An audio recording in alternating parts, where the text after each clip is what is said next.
He's not done. He's not fading away. And if the rumors are true, Derek Carr might be coming back to the NFL. And if that doesn't grab your attention as a Raiders fan, I don't know what will. Before we dive in, smash that like button, share this with Raider Nation, and subscribe for more real talk all off-season long. According to NFL insider Jordan Schultz, there is growing belief around the league that former New Orleans Saints quarterback Derek Carr is seriously considering unretiring and returning in 2026. And here's the kicker: his rights still belong to the Saints, but multiple teams with playoff aspirations are monitoring the situation. Let me ask you something right now. If Derek Carr is truly coming back, should the Las Vegas Raiders even entertain it? Because on the surface, it sounds nostalgic. It sounds emotional. It sounds like unfinished business. But when you slow it down and really think about where this team is headed, things get complicated fast. The Raiders are entering a new era. Clint Kubiak is in the building. A new system is coming. A new culture is being built. And most importantly, the organization has made it clear that young quarterbacks need development time, not chaos. Fernando Mendoza is expected to be the future. Whether that excites you or makes you nervous, that's the direction. And the worst thing you can do to a young quarterback is rattle his confidence before he even gets a real chance. We've seen it before. Look at Sam Darnold. Early struggles. Confidence shaken. Written off by half the league. And what happens? He resets his career and ends up winning a Super Bowl. Confidence matters. Development matters. So if you suddenly bring Derek Carr back into the building, what message does that send? Now, to be fair, Carr has been anything but subtle lately. In interviews and on his podcast appearances, he's been crystal clear that he wants back in. This isn't some vague rumor. This isn't speculation pulled out of thin air. Schultz is respected. And Carr himself has openly talked about returning. But here's the reality check. The Raiders are not one quarterback away from a Super Bowl. Let's be honest with each other. They're building. They're reshaping. They're installing a system under Kubiak that emphasizes structure, play action, and development. And financially, it doesn't add up. Geno Smith is already under contract for $27 million this season. If the Raiders cut him, they're still eating $19 million in dead cap. Sure, you save $8 million, but then what? You turn around and pay Carr another $20 million or more. So now you're absorbing dead money and signing another veteran quarterback. That's not smart team building. That's emotional decision making.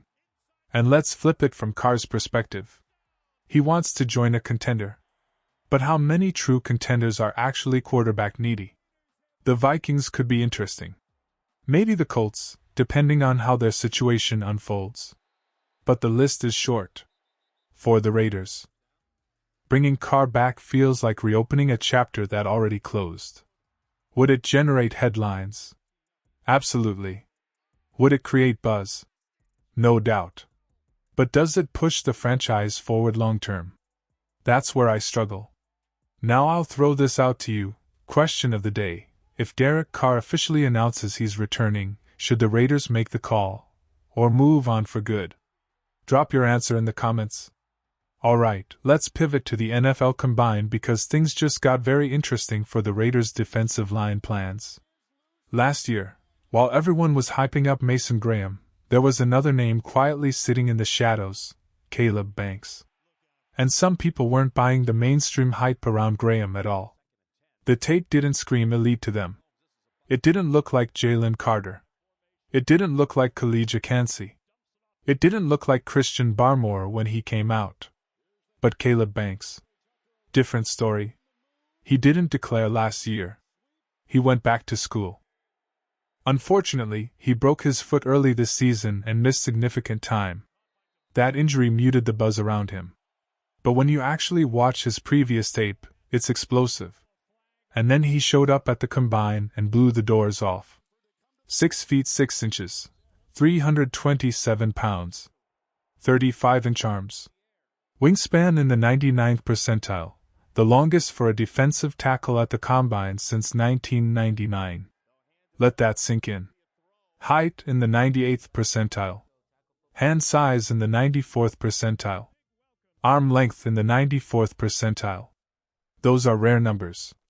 And when you watch his LSU tape, he's shedding guards like they're practice dummies. He's penetrating against offensive lines that sent multiple players to the top 3 rounds of the draft. He's disruptive. He's violent. He's powerful. This isn't workout warrior hype. The tape backs it up. For a Raiders team that desperately needs interior defensive line presence, Banks fits the mold perfectly, especially if the defensive scheme leans more toward hybrid 3-4 looks. You need massive interior bodies who can two-gap, control space, and collapse the pocket. And here's the intriguing part: because of the foot injury, there's a chance he slides. If he's sitting there around pick 37, that's a conversation. If he's in the late 20s, you might even consider trading up, as long as it doesn't cost multiple first-rounders. The Raiders need defensive tackles. Period. And Banks has the upside of becoming a cornerstone.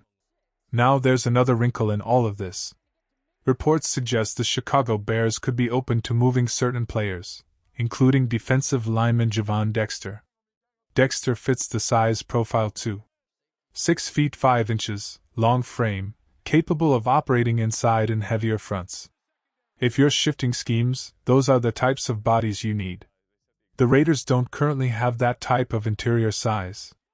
Adam Butler brings energy. There's some upside with younger players. But physically, it's not the same mold. So now you're looking at 2 potential avenues: draft Caleb Banks, or explore a trade for someone like Javon Dexter. And then there's the broader Combine fallout. Reuben Bain Jr., once considered a top 3 prospect by some, measured with sub-31-inch arms. That's a red flag for power-based defensive linemen. Arm length doesn't matter as much for speed edges, but if your game is leverage and strength, it becomes part of the evaluation. Will he fall? Possibly. Teams weigh these measurements heavily. The Combine always reshuffles boards. And for the Raiders, this is a massive draft. Quarterback early. Defensive tackle somewhere high.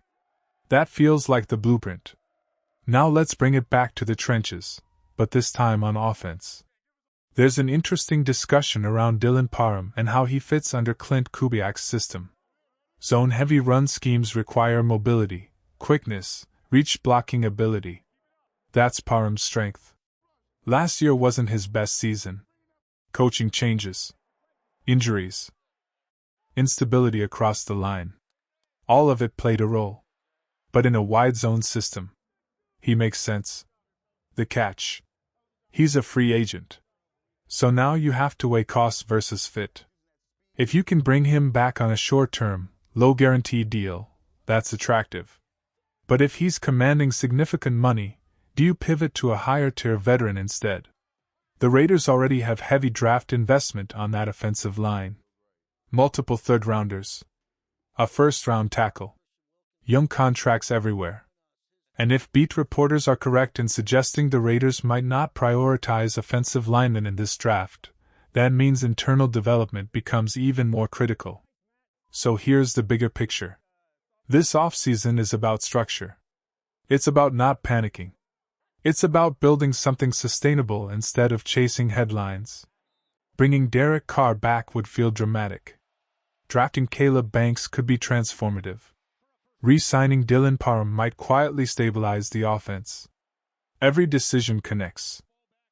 And this is where Raider Nation has to decide what it wants more: nostalgia or a clean rebuild.